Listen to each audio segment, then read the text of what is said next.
Muito bem, sejam todos muito bem-vindos a mais um episódio do nosso podcast Até Quando? Uma decisão vale mais do que qualquer motivação. Esse é um espaço onde nós falamos sobre desenvolvimento pessoal, autoconhecimento, inteligência emocional. Contamos histórias de pessoas que adquiriram ótimos resultados, crescimento e mudanças através de tudo isso. E dentro dessa nova temporada, nós estamos conversando com agentes transformadores. Foram aquelas pessoas que, além de passar pelos nossos processos, se autoconhecerem, se autotransformarem, também participaram da Academia de Excelência e hoje estão levando o conhecimento que nós temos também para os seus clientes, para os seus colaboradores, para a sua família. Já se tornaram aí propagadores da nossa filosofia e trabalho também. E hoje eu estou com uma convidada mega especial, Ana Cláudia, mais conhecida como Ana Cláudia Trevisan, ou para mim Ana ou Aninha, nem sei mais também, que há 26 anos atua na área de advocacia, serviços jurídicos, especificamente na área empresarial, trabalhista também. Então seja muito bem-vinda ao nosso podcast. Obrigada. Muito bom, vamos lá. Eu sei que faz muito tempo, né, que você começou aí a busca ou o contato com o autoconhecimento, mas eu queria que você lembrasse um pouquinho da Ana Cláudia sem inteligência emocional, ainda sem esse contato direto com a inteligência emocional. Você lembra dela? Não me lembro, acho que essa memória é muito antiga, né? Pra gente, acho que é um pouco complicado pensar quando que isso começou, né? Eu costumo dizer que pra mim começou quando eu era criança, que meu pai falava, engole o choro. Foi a primeira emoção que eu tive que gerir e dominá-la, né? Mas é realmente um caminho que a gente sempre foi muito incentivado dentro de casa, a fazer essa busca, a leitura, cursos. Eu fiz o S1 bem novinha, com 16 anos. Então, é uma jornada que começou faz tempo. Muito tempo, né? Eu com 50 já para 51... tive o primeiro contato técnico mesmo, com formação, conhecimento via palavra, né? Estudo, neurolinguística, foi em 92 para 93, né? Você estava ali novinha ainda também naquela época, mas quais eram alguns comportamentos que você... Porque você começou, mas de alguns anos para cá, você aprofundou, né? Você foi aprofundou nos treinamentos, foi buscar mais conhecimento. Quais eram alguns comportamentos que você enxergava em você no passado, ações, algumas coisas que você hoje olha e fala assim, poxa, aquela postura era inadequada, perante os desafios profissionais que você teve no começo de carreira, na escolha da sua faculdade, nos seus relacionamentos, que hoje, com esse aprofundamento, você fala, poxa, não era o melhor caminho, não era legal. Você consegue identificar? Eu acho que na verdade, é uma sucessão, né, de processos e de reflexões. O que eu consigo enxergar bastante é o autoconhecimento mesmo, mas que isso seja clichê, né? Uhum. Mas eu acho que tudo mudou quando eu comecei a entender quais eram as minhas fraquezas, as minhas fragilidades, onde eu estava agindo como criança e não como adulta. E isso, inclusive, em relacionamento pessoal, em situações profissionais, né? Quando aquela criança ferida domina a situação e você acaba tendo comportamentos não adequados para a situação. Então, o olhar para dentro, que é o que acontece nos processos todos da SIG, na academia, S1, S2, foi muito interessante. A gente vive sempre olhando para fora, né? Sempre olhando para o outro. Quando a gente é mãe, a gente tenta ser melhor daqui para fora, mas quando a gente olha para a gente, entende, até aqui eu posso ir. Né? Esse é o meu limite. Eu acho que isso faz toda a diferença quando você vira amigo da sua sombra. Eu acho que 2 pontos que eu quero reforçar até para quem está participando, que a Ana Cláudia colocou muito bem, um deles foi... Quando eu entendi o meu adulto é minha criança, né? E ela usou o termo criança ferida. O termo adulto e criança já vem de alguém que tem algum autoconhecimento, para entender que muitas vezes a maior dificuldade dos adultos, para quem está assistindo a gente, eu falo muito nos treinamentos, né? É a tal da nossa, que a gente chama da nossa inner child, né? Que é no termo técnico, mas é a nossa criança interna, e quando ela aflora. Então, às vezes, como adulto, você precisa tomar uma decisão que o adulto é lógico, ele sabe que é a melhor decisão a tomar, que aquilo pode gerar bons frutos para ele, gerar crescimento, mas lá dentro mora uma criança uma criança ferida, que um dia deu errado, que um dia foi criticada, que um dia se machucou, e ela volta no adulto e fala assim: não vamos machucar de novo, eu não quero mais isso, eu tô com medo. Quem fala que tá com medo é a nossa própria criança. Então acho que isso já mostra uma percepção enorme que grande parte, sinceramente, de alguns empresários ou de alguns profissionais liberais, e esse é o nosso trabalho, né? Levá-los a ter essa compreensão, porque são homens ou mulheres que tomam grandes decisões, mas você vê que ela está tomando baseado numa infantilidade interna, né? Ainda talvez com dores da própria história. Isso é muito comum no meu trabalho, porque a pessoa que procura um advogado, ela está com alguma dor. De alguma forma, ela sofreu alguma dor. Ou ela terminou uma relação amorosa, ou ela teve uma perda empresarial, ou ela foi surpreendida com um processo de alguém que ela confiava, né? E nesses momentos, eu até brinco lá no escritório que a gente atende crianças em corpos de adultos. É engraçado como que no momento do conflito, do ataque, né, que a pessoa se sente atacada, como que essa criança aflora. E aí a gente vê realmente grandes homens e mulheres, empresários, líderes, agindo como criança. Eu acho que você estudou bastante as posições perceptivas, os mapas de mundo. É muito interessante e a frase que a gente usava muito na academia é que o problema nunca é o problema, né? Essa eu uso ainda muito. Porque possivelmente na sua área, né, na jurídica, Sim. a pessoa vem brigar por algo que é como se fosse uma compensação, mas lá no fundo, na alma mesmo, não é aquilo que ela quer, né? Tem casos que as pessoas recebem valores altíssimos, a pessoa está brigando ali por R$200 mil, recebe 190 e ela sai insatisfeita. Ela não sente que aquilo resolveu a questão, porque o problema não é o problema, né? É a reparação emocional, né? É a dor do ressentido, né? Do magoado. Mas a gente não vai aprofundar nisso agora não, tá bom? Que legal. E qual foi o seu primeiro contato direto com a inteligência emocional? Não dentro de casa ali, vivenciando algumas coisas, mas qual foi o seu primeiro contato dentro de um treinamento, de um curso, seja lá onde for?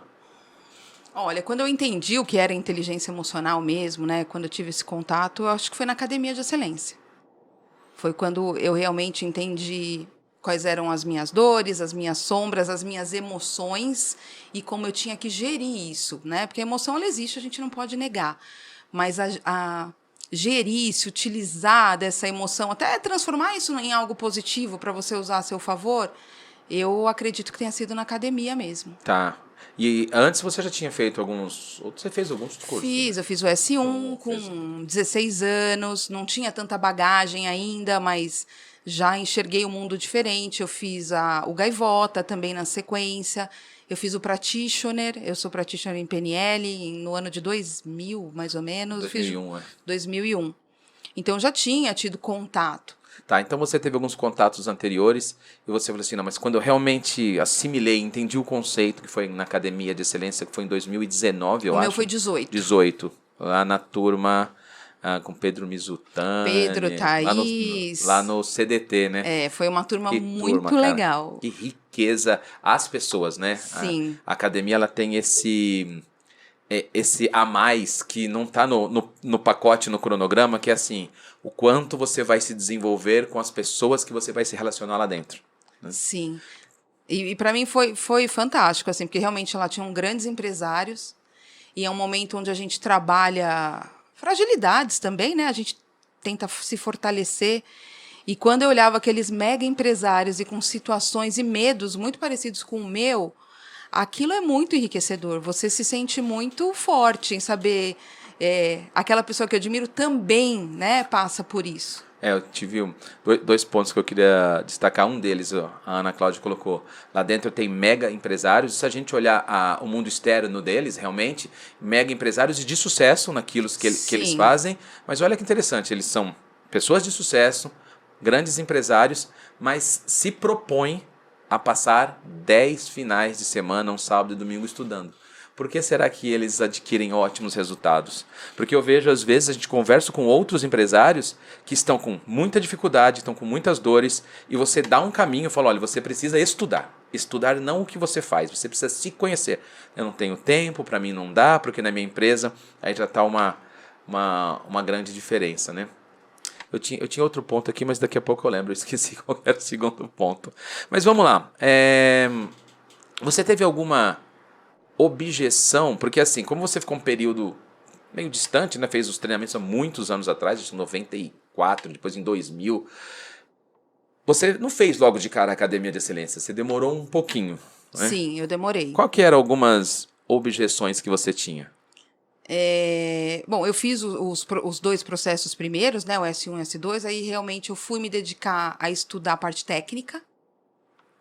E eu me dediquei tanto à parte técnica que eu abandonei, entre aspas, aí o desenvolvimento pessoal.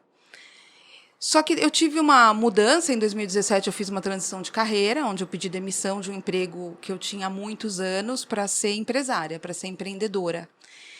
E aí, quando eu peguei esse pacote pronto, eu descobri que estava faltando alguma coisa ali no meu pacote, né, Ana Cláudia? Então, estavam faltando ingredientes para esse bolo sair. E aí, eu fui realmente buscar esse desenvolvimento na academia. Então, eu demorei muitos anos entre um e outro, mas fui buscar meio que na dor mesmo. Tá. Eu vejo que a sua dor ela é comum para outros profissionais liberais, onde eles têm uma formação acadêmica que os ensina a começar uma profissão. Pode ser um engenheiro, um médico. Eu vou ser bem sincero, te ensina a começar uma profissão, porque você realmente vai se especializar, buscar mais conhecimento técnico. É depois que você começou, né? Você já é advogada e você faz uma pós, você faz uma especialização. E parece que alguns, quanto mais dificuldade eles têm, né, mais eles buscam a especialização técnica. Eles acham ainda que eles não são bons advogados. Sim. Né? E eu vejo que, como disse, eu conversei esses dias com o Dr. Rafael também, que é médico, né? E o direito também é assim, a engenharia também é assim. O conhecimento, ele segue protocolos, né? O conhecimento de um médico, de um advogado, não é tão diferente de um para o outro. Essa distância não é muito grande. Partindo do princípio que os dois se formaram, estudaram numa boa universidade, eles são médicos com formações similares, ou advogados. Mas o que vai fazer a diferença quando você transforma a sua profissão em um negócio, né? Fazer um negócio daquilo que você sabe fazer, é aí que a gente começa a entender a distância entre as pessoas, que é o desenvolvimento das habilidades e capacidades emocionais, do poder de decisão, de planejamento, gestão de emoções, pessoas, relacionamentos, tudo que nenhuma faculdade ensina. Isso eu posso afirmar hoje. Nenhuma faculdade específica ensina essas habilidades. Então eu queria que você dividisse a Ana Cláudia empresária e a Ana Cláudia advogada um pouco. Conta um pouco das duas. A Ana Cláudia advogada, ela fez essa transição de carreira bem preparada, né? Eu tinha um produto muito bom, eu trabalhei muitos anos em grandes empresas, só que eu não sabia vender, era um dos meus pontos, né? Não sabia falar sobre o meu trabalho, não sabia demonstrar os benefícios. E aí, nesse processo, eu perdi muitas oportunidades. Eu já fui em grandes empresas fazer uma proposta onde eu não sabia ali exatamente como me comunicar de maneira correta com o decisor, né? E acabei perdendo oportunidades. Então, eu tinha a parte técnica, mas eu não tinha a parte comportamental. E tinha meus medos, tinha minha timidez. Que é comportamental também. Sim, tinha todas essas travas, algumas crenças, né? E tudo isso eu consegui. Essa Ana empresária foi em busca disso. Eu vejo demais, assim, mesas de negociação, aonde o profissional que está ali tem uma habilidade técnica que poderia resolver o problema daquele empresário, mas ele não consegue externar ou levar até ao convencimento do empresário que ele é uma boa contratação. Sim. E a gente vê pessoas que tecnicamente, olha, deixam a desejar às vezes, mas que têm uma habilidade enorme de se vender, de se colocar bem, de tocar nas dores e benefícios. E é o que a gente compra, porque a gente compra pela emoção também, pelo que eu enxergo, né? Sim. E me conta um pouco, porque não só na sua área, mas a sua talvez você possa até dividir, que na área da saúde também, existe uma crença mesmo, vamos falar em crenças, sobre se vender, sobre cobrar. Eu acredito que seja até proibido, né, divulgar. Me conta um pouco primeiro se existe essa coisa legal mesmo, e o quanto disso tudo também gera uma crença de que assim, eu não posso me vender, eu não posso fazer do que eu sei fazer um negócio lucrativo e falar em dinheiro. Como que é isso? Ou era, né? Tem 2 pontos, né? Tem o ponto do Código de Ética, a OAB, assim como a medicina, né? Tem um regulamento. A gente não pode divulgar o nosso trabalho de forma comercial.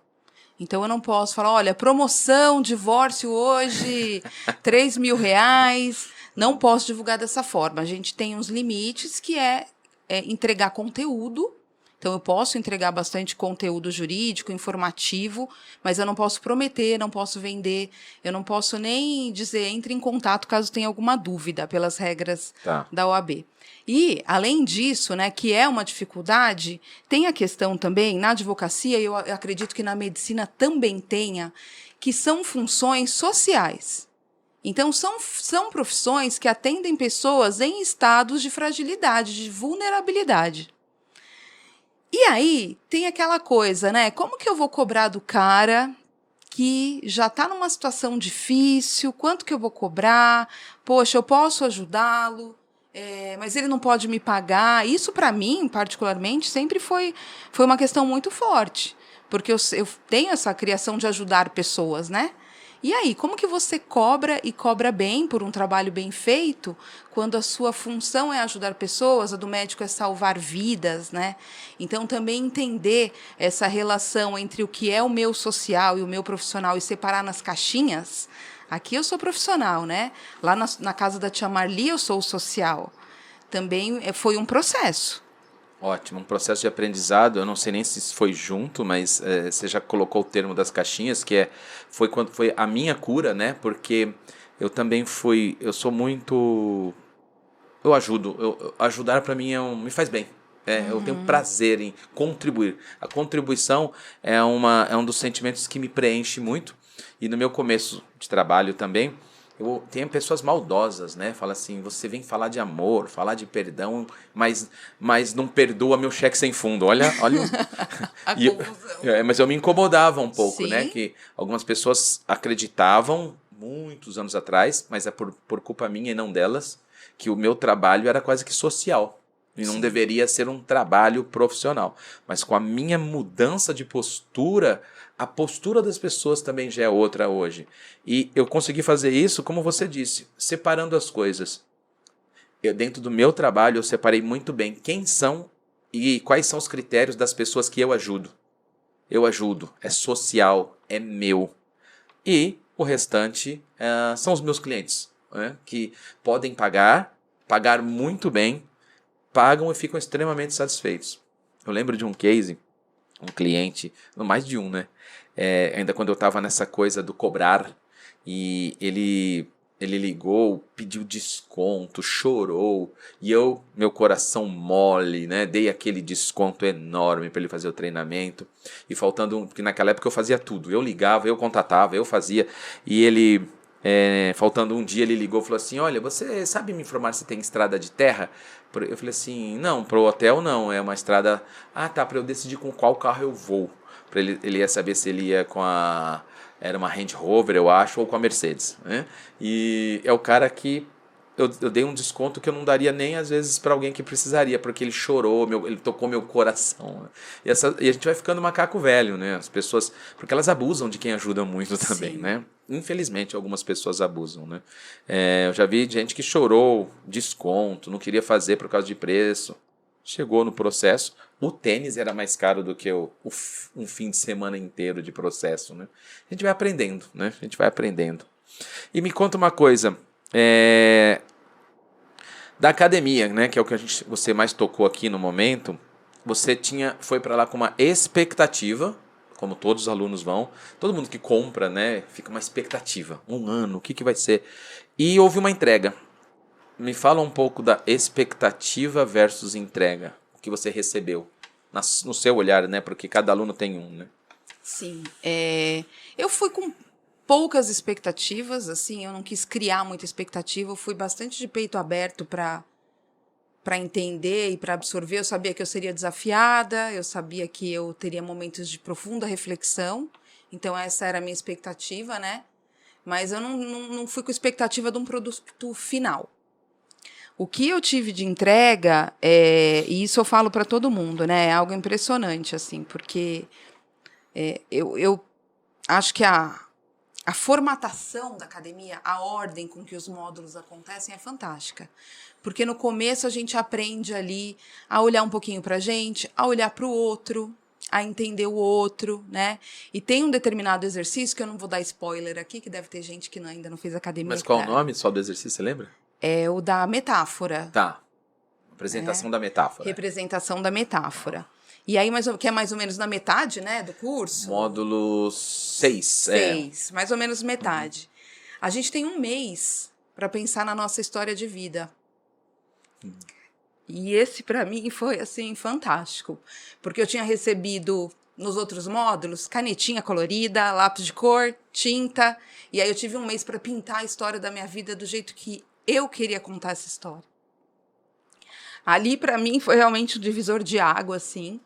E aí a gente começa a acreditar nessa história bonita que a gente conta, e ela é bonita mesmo, né? E aí, no final da academia, a gente sai com um mapa. A gente sai com um plano para atingir aquilo que a gente quer atingir.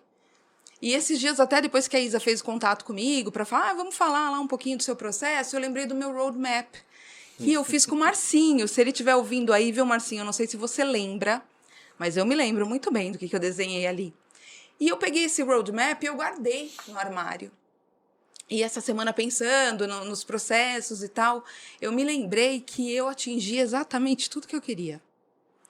Então, eu acho que se entregar no processo e sem expectativa, se entregar e acreditar, né? Eu lembro de uma frase que você sempre falava, gente, tá meio bagunçado, mas eu garanto, no final vai dar tudo certo, né? É ir realmente com esse intuito, se entregar e saber que dali você vai sair outra pessoa mesmo, né? Com uma história mais bonita, mais colorida e pronto para atingir aquilo que realmente faz sentido para você. Que é um momento que também a gente olha muito para os valores, né? Que lindo, né? A gente pode até falar depois um pouco mais dos valores, mas eu tecendo alguns comentários sobre o que ela colocou. A gente constrói muita coisa para chegar depois de 6 meses, mais ou menos, e poder falar um pouco da nossa própria história, né? Porque a nossa visão da nossa própria história é diferente, o significado que eu dou da minha própria história é diferente, a minha autoposição perceptiva é diferente. E isso eu não sei de quem é, mas a nossa vida não é o que é a nossa vida, mas é a história que eu conto da minha vida, né? Então, por isso que a gente faz a metáfora de um filme, de um livro, porque você pode dar... a cena é a mesma, né? Eu dou até um exemplo que passa na internet, aquele país estava sendo bombardeado e algumas crianças em desespero, os pais correndo para baixo da cama, e o pai brincava com a criança, cada vez que caía uma bomba, ele falava, eba, vamos comemorar, e a criança dava risada. Ah, sim, tem um filme. A tragédia, a vida é bela também. A vida é bela, Então, a vida é cheia de dificuldades, desafios e dores, né? Você pode olhar para aquilo e ser vítima daquilo tudo, ou você pode olhar para aquilo e falar assim, cara, como eu fui abençoado por ter tido isso tudo. E a partir daí a vida anda, mas anda com muita força e energia mesmo, né? Eu acho que é nesse momento aí que eu dividi a Ana criança da Ana adulta. Porque a Ana criança olhava para o passado e falava, olha, aconteceu isso comigo, fizeram isso comigo, né? E a partir do momento que você entende o que você vai fazer com aquilo que fizeram de você, né? Que fizeram com você, que é meio clichê, mas que é muito real, você toma as rédeas da sua vida. Sim. E ali, ninguém te segura. Quando você sai do vítima para o ator principal, né? Fazer a outra metáfora aqui. Que legal. Você falou um pouquinho sobre valores e é um dos módulos da academia, mas vamos destrinchar um pouco, né? Foram um processo de 10 meses com vários módulos, vários assuntos. Você consegue destacar do processo? Você já destacou um, que foi a sua metáfora, mas aconteceu muita coisa no módulo 1, 2, 3, 4, 5. Destacar mesmo o nome do módulo, qual foi seu insight, o que você mais usa? Olha, algo que eu até já conhecia um pouco na teoria, mas que para mim foi assim muito, muito importante na minha vida pessoal e profissional, é a questão das posições perceptivas. Quando você, de fato, se coloca de corpo e alma no lugar do outro, a forma como você enxerga toda a sua relação ali, ela muda de uma maneira surpreendente. Se eu não me engano, é o módulo 1 ou 2, né? Que a gente 1 tem. e 2, que é técnico. Depois, a gente fala pelo resto da academia, Sim. dentro de outras ferramentas, até mesmo fazendo um roadmap, um plano, fala assim, passa uma posição perceptiva, olha de fora, olha da frente. A gente não para nunca mais de falar, mas a aula é módulo 1 e 2, né? Eu acho que a humanidade precisava dessa aula, né? É um exercício de empatia enorme. Usando mais frase clichê aqui, né? O lugar mais difícil do mundo é o lugar do outro. E quando a gente tenta sair do nosso mundinho, do nosso ângulo de visão, para sentar na cadeira do outro, entender. E aí a gente entra num processo longo, que tem as questões sistêmicas também, né? Tem as questões das vivências daquela pessoa, a experiência que aquela pessoa viveu. Quando você tenta se colocar ali para enxergar esse cenário, realmente ali é uma ampliação de visão muito grande, transformador. Módulo 1 e 2. E aí? Mais algum lá pra frente, no meio? Eu gostei muito do módulo 7, que é o das crenças. Quais Que foram ali, os grandes insights? Os grandes insights... questões assim simples, né? Por exemplo, na advocacia, dezembro é um mês ruim para advocacia. Da onde veio isso? Olha, eu fiz a academia em 2018, em 2019, em dezembro, foi um dos anos que eu mais ganhei dinheiro. Tive um problema enorme nas férias com o cliente, precisei ir lá resolver, desabou a empresa inteira. Então, crenças como essas, assim, né? Alguma relação sucesso, independência, profissão, dinheiro, prosperidade? Sim, essa própria questão de que o advogado tem que ajudar, né? A questão de que muitas vezes a gente tem, eu não sei se isso é cultural ou se isso é do brasileiro, enfim. Mas essa questão de ter até um certo receio de ganhar dinheiro, sabe? O medo da escassez. O medo da escassez. O medo da escassez. Quando a gente se conhece de verdade, a gente sabe do que a gente é capaz. Você fez Master também, né? Eu fiz Master. A gente fala um pouco na Master sobre o medo da escassez, não sei se você lembra. Eu não lembro. É o módulo 10 que a gente fala sobre as riquezas, que o maior limitante da abundância das minhas riquezas, é lógico que o módulo é longo e riqueza as pessoas acham que é só patrimônio, mas é uma série de coisas. A abundância, o medo de perder é o maior limitante da abundância de ter. Né? Sim.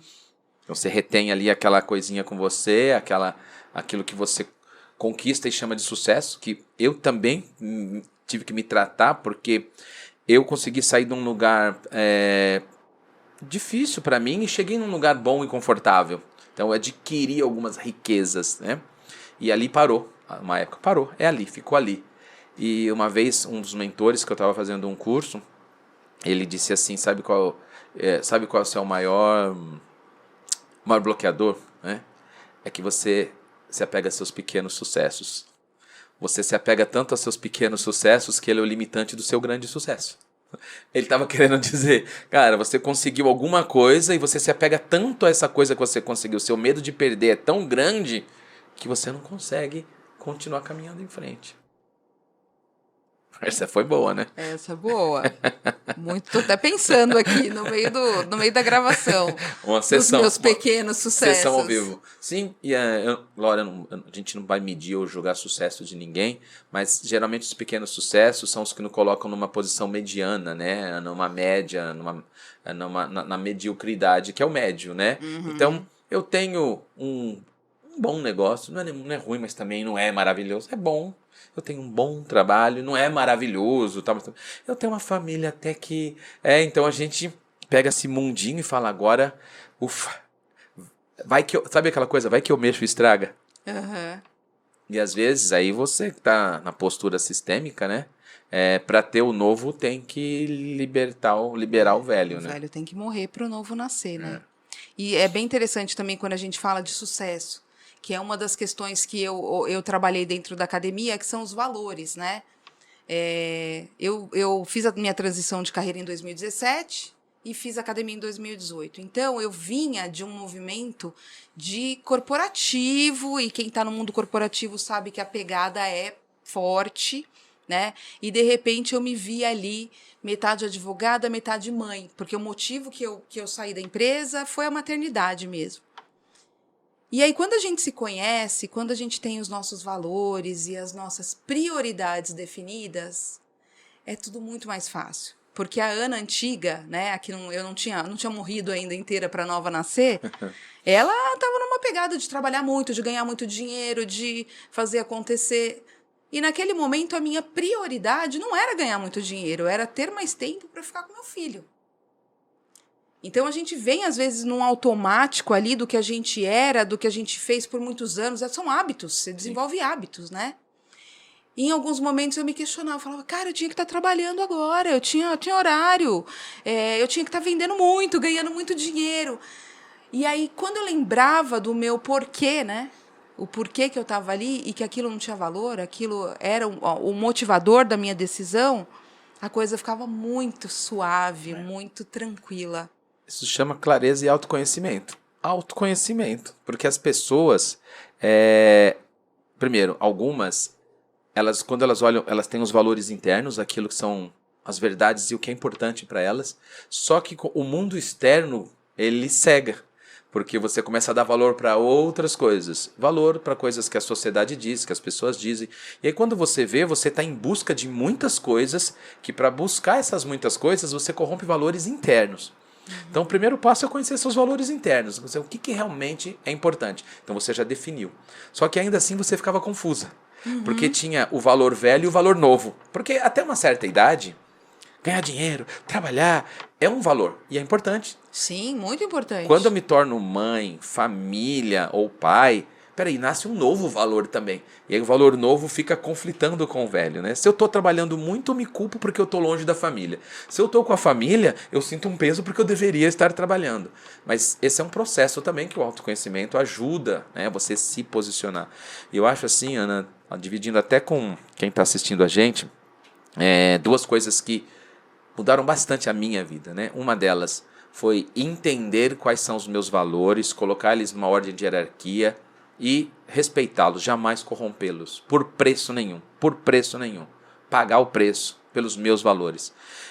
E recentemente eu estudei um pouco sobre Rei Dalio, né? E ele fala muito sobre princípios e fazer uma lista de quais são seus princípios. E também não abrir mão. Princípios assim, quais são meus princípios para ter um amigo? Quais são meus princípios para contratar uma pessoa? Quais são meus princípios para suportar um cliente?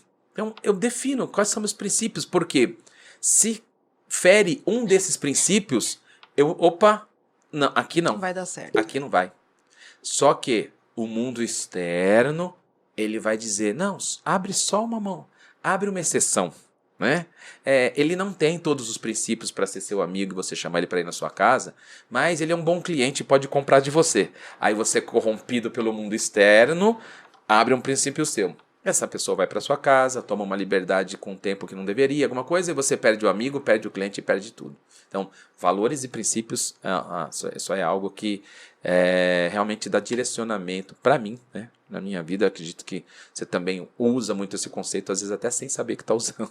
Sim. Legal, muito bem. Me fala uma coisa, só para dividir, principalmente com as pessoas que assistem, a maioria que assiste a gente, grande maioria, é da própria família Signa, né? E 80% deles estão acostumados aos nossos processos imersivos, que vai sexta, sábado, domingo, né? Recebe aquela carga ali e depois vai conduzir as coisas. Como que você enxerga a diferença entre um processo rápido e imersivo, né? Que às vezes uma injeção rápida, e como foi para você o processo a longo prazo?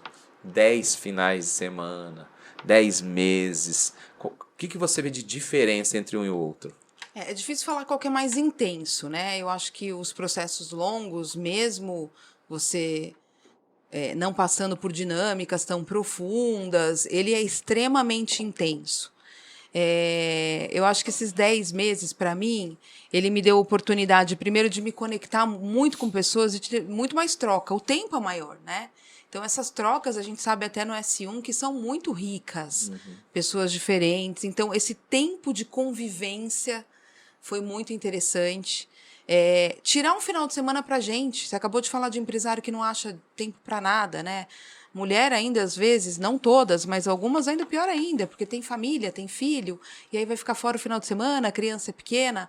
Mas esse presente que a gente tem que dar pra gente, de parar um final de semana para olhar pra gente, que é a historinha lá do avião, né? Primeiro vamos cuidar da gente para depois cuidar de quem está do lado. Eu acho que é um exercício de amor próprio mesmo, né? De você olhar e se tratar, e aí você voltar para casa e refletir. Sem contar que eu fiz amigos ali para a vida inteira. Eu tenho hoje uma parceira de trabalho que eu conheci na academia e que nós trabalhamos desde então juntas já, desde 2018. A gente fez vários exercícios voltados para a profissão juntas. Eu acho que essa maturação, ela é a grande diferença. É o tempo ali de você absorver e testar e voltar e trocar. Legal, eu vou fazer 3 pontos aqui, vamos ver se eu lembro dos 3, né? Você foi falando, eu também fui... Você tocou no ponto da mulher, né? A mulher se cobra um pouco mais, porque ainda tem essa coisa de ser mãe, ter a família, trabalhar fora, que também faz parte de trabalhar as crenças sobre mulher, Sim. O seu trabalho, o que é ser família, o que é ser mãe, esposa. Existe uma centena de crenças que vêm arraigadas aí da mamãe e da vovó. Empresários que diziam o seguinte: eu não sei se eu vou conseguir fazer, então tinha dinheiro para fazer, isso não é problema, investimento não é problema, mas assim, eu não consigo parar, eu não consigo deixar a empresa, eu não consigo. E eu tenho cases e cases contados em podcast, não por mim, por eles, né?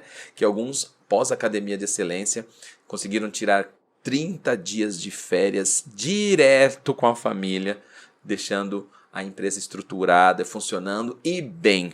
Outros que viajam, voltam, orientam, delegam, estratégia, viaja, volta, quer dizer, estão vivendo, eu acho que o propósito que é o propósito da gente trabalhar. A gente trabalha para poder usufruir, né? E não o contrário. Quando você se torna escravo do seu próprio trabalho, cara, para com isso, né? Para. E um ponto que você colocou, o fato de ter convivido com essas pessoas mais tempo, como você disse, você sabe que acredito que só de pagar, se eu não desse conteúdo, tá bom? Sem conteúdos na academia, mas vocês pagariam uma mensalidade para passar um sábado e um domingo juntos, só os seus colegas ali, só para vocês se ajudarem.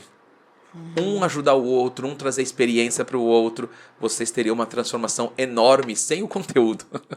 E a gente usa o conteúdo, mas extrai o conteúdo de cada um para trocar com o outro. Sim. Acho que essa é uma grande, grande riqueza, né? Vamos lá, assim, você sabe que a gente usa várias frases, né? Não me fale de partos, me mostre os bebês, né? Sim, eu gosto dessa. Vamos falar de frutos colhidos, né? Foi 2018, não é isso? 2018. 5 anos aproximadamente de academia de excelência. Me fala um pouquinho dos frutos colhidos, vida pessoal, profissional, relacionamento. Fala de evidências que você fala, cara, isso aqui, onde eu estava, onde eu estou, o caminho que eu estou traçando. Na vida pessoal, a minha grande transformação foi aceitar que eu não sou perfeita. E isso é fruto desses processos. Mas né? Era só você, né, que tinha esse problema, lembra? Só ninguém eu. tinha. Não, né? ninguém tinha, era só eu. Foi até difícil trabalhar porque não tinha Ninguém cases. mais, né? Não existe cases no mercado. E quando eu entendi que eu ia falhar como mãe, eu falho até hoje como mãe, né? Como esposa, como filha, como irmã em alguns momentos. E aceitar isso, para mim, foi muito libertador, é a palavra. Então, do ponto de vista pessoal, os relacionamentos mais próximos foram os mais impactados, a minha relação com meu marido, entender. Outro dia o Trevis perguntou para mim, né? Qual que é a Trevis, põe na legenda, Trevisan. Nosso, também conhecido como nosso pai. A gente estava falando de divórcio, de comportamento, né? E eu acho que ele ia criar um texto sobre divórcio. E eu falei, olha, isso eu entendo bastante, se você quiser eu posso até contribuir.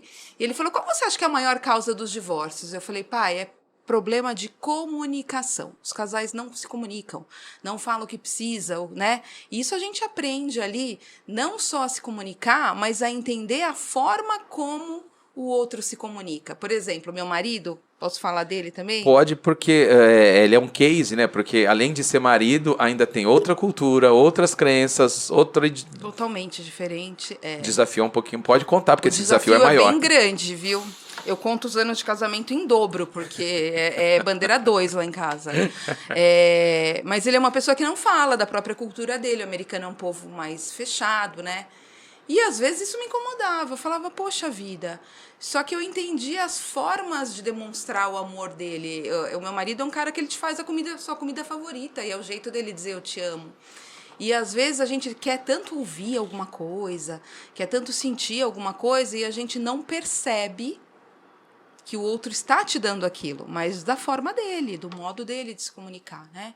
Então, do ponto de vista pessoal, acredito que essa relação, até de eu chegar para o meu filho e falar, filha, mamãe errou, me desculpa, você também vai errar, né? Eu acho que isso, eu ensinar isso para o meu filho desde pequeno é o maior legado que eu posso deixar para ele, né? E do ponto de vista profissional, então, eu não tenho nem o que falar, né? Porque eu trabalho com solução de conflitos. Então, a primeira coisa que eu falo para as pessoas é: vem cá, vamos conversar, porque o problema não é o problema. E não é mesmo. E quantas vezes eu sentei para conversar ou com um casal, ou eu faço bastante a parte trabalhista, né? Um funcionário que está ali e está insatisfeito, e a hora que você consegue usar as técnicas, que você faz o rapport, a pessoa te entrega informações que você não tinha, você lê a linguagem ali, a não verbal, né? E você descobre que muitas vezes os 50 mil do processo não é o que ele quer. Ele quer outra coisa. Ele quer reconhecimento, ele quer gratidão. E perceber isso numa solução de conflito, ter esse olhar com as ferramentas e essa percepção, adiantou o meu trabalho assim em 100%. Né? De atingir ali o objetivo. É aqui que eu preciso chegar. Uhum. É claro que com a técnica jurídica. Eu venho dos serviços jurídicos, sim, mas ter esse olhar, às vezes até o juiz. Né? Você está numa audiência ali, uma situação conflituosa, são situações tensas, delicadas, e às vezes a pessoa que precisa ser compreendida ali é o juiz, porque ele não está num momento ali, ou ele está numa linguagem verbal que você sabe que a coisa não vai para um bom caminho, ou vai para um bom caminho, né? Então, essa percepção de ser mais observador, às vezes, do que protagonista, ela fez muita diferença na minha vida e faz até hoje. Quanta coisa, hein? Quanta coisa. Que legal. E você lembra de momentos específicos desses últimos, com esse aprendizado, né? Porque o nome do podcast é Uma Decisão Vale Mais do que Qualquer Motivação, né? E são nos momentos de decisões simples, rápidas, pequenas ou não, que a gente começa a traçar novos destinos, traçar mudanças, né? Você consegue pontuar algumas decisões, podem ser marcos, chaves de virada, né? Que você teve nesse caminho aí, porque uma das motivações da academia, e não sei se você... É claro que você pegou essa essência, né? A todo tempo eu fico provocando as pessoas. Provocando para elas se encherem mesmo e falar: chega, eu não quero mais, eu tenho que mudar, eu tenho que tomar uma decisão. Provocando as pessoas a tomarem decisão. Você lembra de algumas que você tomou nesses anos que foram mudando seus destinos e assim por diante? Eu acho que a primeira delas foi meu pedido de demissão, né? Foi muito forte para mim, é algo que estava infringindo alguns valores, corrompendo alguns princípios. Então, foi uma decisão difícil, porque há quase 10 anos atrás eu tinha um salário que hoje poucas pessoas têm no mercado. E as pessoas falavam: imagina, você é louca, você é maluca, fica aí, tá tudo bem, fica aí. Sabe o ruim que tá bom, que você falou? Era mais ou menos, não, é ruim, mas tá bom, né? Essa foi, assim, a grande... Acho que é talvez a maior decisão que eu já tomei de ir contra todas as torcidas contras e falar: não, é isso que eu quero, é isso que eu vou fazer. E tive bastante maturidade para fazer isso. E algumas outras pequenas decisões também, como, por exemplo, tem até um post lá no meu perfil que é demitir clientes. Teve um dia que eu cheguei no escritório e falei: esse aqui não reconhece meu trabalho, esse aqui não paga, esse aqui acha que eu sou uma porcaria, eu não quero você. Que libertador, né? Gente, se vocês fizessem uma listinha dessas, só vocês iam muita coisa já ia melhorar na vida, né? E aí mandei uma cartinha para cada um falando, olha, a partir do ano que vem, isso foi em dezembro lá, a partir do ano que vem eu não trabalho mais para você, fica à vontade para procurar outro profissional. Foi uma decisão difícil, porque vem o medo da escassez, mas era o cara que tomava meu tempo, que enchia o meu saco, que não reconhecia meu trabalho, não queria pagar o valor dele, ou que não pagava mesmo, né? Então, assim, eu estava perdendo tempo para me dedicar aos bons clientes, né? Então, a gente acha que é uma perda, é o medo da escassez, não é? Vou ficar sem? A gente é tomado por várias crenças, né? Uma delas é que você mesma falou, tive que lutar contra algumas crenças e valores de largar um emprego fixo, dinheiro garantido. Isso quer dizer o quê? Nada, é uma crença só, você acreditava e era forte para você que um bom emprego, um bom salário, isso era algo muito importante. Você foi lidando com essas crenças e conseguiu se libertar delas. Existem outras crenças e vem lá dos pais, de onde for. Cliente tem sempre a razão. Quanto mais cliente, melhor. O cliente não sei o que lá, o cliente, né? Quebrar essas crenças também. Toda crença que a gente quebra, eu acho que o resultado final é a libertação. Sim. Sensação de liberdade, isso não tem preço, né? Tem mais alguma? Eu tenho pequenas decisões, né? Assim, nada tão significativo que mudou o rumo da minha vida. Essas talvez tenham sido as maiores. Mas pequenas decisões do tipo, não vou mais passar por isso, não vou permitir que façam mais isso comigo. Mas isso muda o rumo da sua vida totalmente, cara. Muda. Talvez a gente não perceba ali, não é, por exemplo, não ir para a empresa na segunda-feira. Cuidado com as pessoas pensam em grandes decisões, mas eu tenho que tomar pequenas decisões todo dia. E toda decisão que eu tomar, tem que estar focada no que me aproxima ou me afasta de quem eu quero ser, ter e fazer. Pequenas. Se eu hoje sair daqui e decidir não ir para a academia, é uma decisão. Mas como está no meu cronograma ir para a academia treinar, eu tomei uma decisão que está me afastando de quem eu almejo chegar. Então, todos os dias a gente toma pequenas decisões. Eu acho que o maior exemplo disso, e eu adoro citar esse filme, é o Efeito Borboleta. Né? Sim. Que é um sopro, um pequeno sopro que, em vez de ir para um lado, você vai acabar chegando no outro. Né? Sim, não, e essas pequenas decisões são... Essas eu tenho várias. Né? Diárias, cara. Você pode, por exemplo, eu posso chamar algumas pessoas para vir aqui no podcast e a pessoa, ela tem o que dizer, o que ela vai dizer pode acrescentar para muitas pessoas, tá bom?